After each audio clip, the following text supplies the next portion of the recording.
मीरा के लिए कृष्ण भ्रम नहीं बल्कि हकीकत है। इंसान आमतौर पर शरीर, मन और बहुत सारी भावनाओं से बना है। यही वजह है कि ज़्यादातर लोग अपने शरीर, मन और भावनाओं को समर्पण किए बिना किसी चीज़ के प्रति खुद को समर्पण नहीं कर सकते।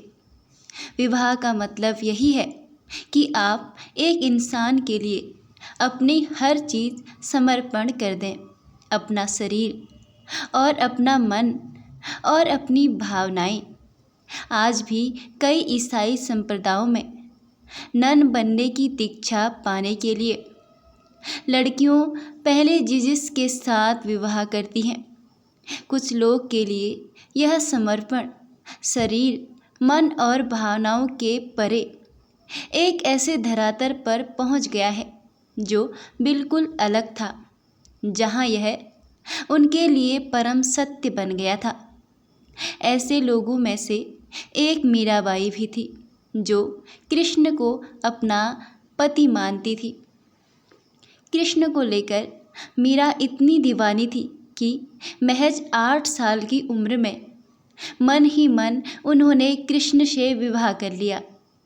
उनके भावों की तीव्रता इतनी गहरी थी कि कृष्ण उनके लिए सच्चाई बन गए। यह मीरा के लिए कोई मति भ्रम नहीं था, यह एक सच्चाई थी कि कृष्ण उनके साथ उठते बैठते थे, घूमते थे।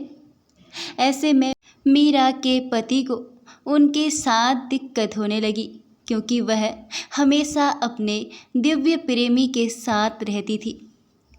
और मीरा के पति ने हर संभव कोशिश की कि सब समझने की, क्योंकि वह मीरा को प्यार करता था, लेकिन वह नहीं जान सका कि आखिर मीरा के साथ हो क्या रहा है। दरअसल मीरा जिस स्थिति से गुजर रही थी और उनके साथ जो भी हो रहा था वह वास्तविक लगता था, लेकिन उनके पति को कुछ भी नज़र नहीं आता था। वह इतना निराश हो गई कि एक दिन उसने खुद को नीले रंग से पोत लिया। कृष्ण की तरह के पोशाक पहनकर मीरा के पास आया। दुर्भाग्य से उसके गलत तरह के रंग का इस्तेमाल कर लिया, जिसकी वजह से उसे एलर्जी हो गई और शरीर पर चकत्ते निकल आए। मीरा के इर्द गिर्द के लोग शुरुआत में बड़े चकराए कि आखिर मीरा का क्या करें। बाद में जब कृष्ण के प्रति मीरा का प्रेम अपनी चरम ऊंचाइयों तक पहुंच गया था, तब लोगों को यह समझ आया कि वे कोई असाधारण औरत है। लोग उनका आदर करने लगे, यह देखकर कि वे ऐसी चीज़ें कर सकती हैं जो कोई नहीं कर सकता। उनके पास भीड़ इकट्ठा होने लगी। मीरा ने जवाब दिया, वह सामने बैठा है स्वामी, नैन चोर जिसने मेरा दिल चुराया है, और वह समाधि में चली गई। पति के मरने के बाद मीरा पर व्यभिचार का आरोप लगाया गया।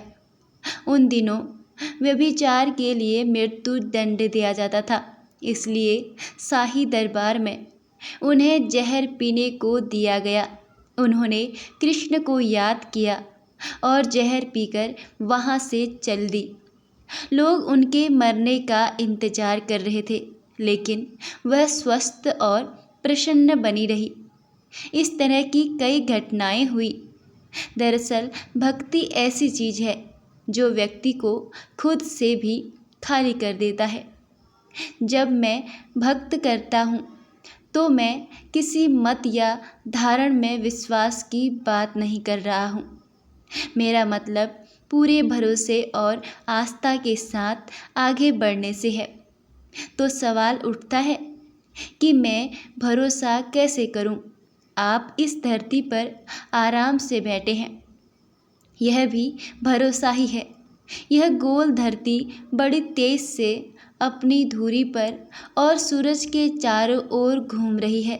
मान लीजिए अचानक यह धरती माता उल्टी दिशा में घूमने का फैसला कर ले, तो हो सकता है कि आप जहाँ पर बैठे हैं वहाँ से छिटक कर कहीं और चले जाए। आप नहीं जानते आप कहाँ पहुँचेंगे, तो आप आराम से बैठें, मुस्कुराएं, दूसरों से बातें करें। इन सब के लिए आपको बहुत ज़्यादा भरोसा की ज़रूरत है, लेकिन यह सब अनजाने में और बिना प्रेम भाव के कर रहे हैं। इस भरोसे की पूरी जागरूकता और प्रेम के साथ करना सीखिए। यही भक्ति है। यह सृष्टि जैसी है उस पर वैसे ही भरोसा करते हुए अगर आपने जागरूक और प्रेम के साथ यहाँ बैठना सीख लिया तो यही भक्ति है। भक्ति कोई या मान्यता नहीं है। भक्ति इस अस्तित्व में होने का सबसे खूबसूरत तरीका है। जीव गोसाई वृंदावन में वैष्णव संप्रदाय के मुखिया थे। मीरा जीव गोसाई के दर्शन करना चाहती थी, लेकिन उन्होंने मीरा से मिलने से मना कर दिया। उन्होंने मीरा को संदेशा भिजवाया कि वह किसी औरत को अपने सामने आने की इजाज़त नहीं देंगे। मीराबाई ने इसके जवाब में अपना संदेश भिजवाया कि वृंदावन में हर कोई औरत है। अगर यहाँ कोई पुरुष है तो केवल गिरधर गोपाल। आज मुझे पता चला कि वृंदावन में कृष्ण के अलावा कोई और भी पुरुष है। इस जवाब से जीव गोसाई बहुत शर्मिंदा हुए। वह फौरन मीरा से मिलने गए और उन्होंने भरपूर सम्मान किया। मीरा ने गुरु के बारे में कहा कि बिना गुरु धारण किए भक्ति नहीं होती। भक्तिपूर्ण इंसान ही प्रभु प्राप्ति का भेद बता सकता है। वही सच्चा गुरु है। स्वयं मीरा के पद से पता चलता है कि उनके गुरु रैदास थे। वही मीरा जी ने अनेक पदों व गीतों की रचना भी की है। उनके पदों में उच्च आध्यात्मिक अनुभव है। उनमें दिए गए संदेश और अन्य संतों की शिक्षाओं में समानता नजर आती है। उनके पद उनकी आध्यात्मिक ऊंचाई के अनुभवों का आईना है। दोस्तों, मीराबाई की कहानी आपको कैसी लगी कमेंट में ज़रूर बताएं।